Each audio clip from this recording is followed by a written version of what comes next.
Hi, and thank you for choosing Presidential Heating and Air Conditioning.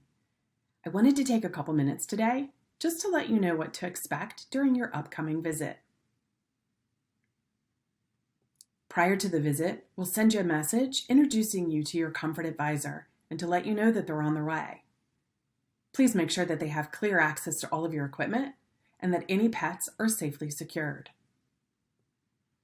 To best understand your family's needs, your comfort advisor is going to ask you a series of questions about your equipment and your environment.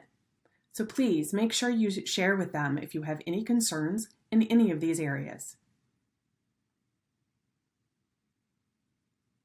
Your comfort advisor will share any manufacturer's rebates and tax credits that are available to you.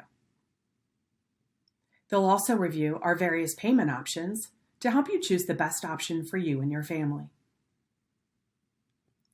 So to make the most out of your appointment, please make sure that we have clear access to all your current equipment and that you share any and all of your concerns, and any on those wish lists too. Thank you again for choosing Presidential Heating and Air Conditioning. We appreciate your business, and we look forward to seeing you soon.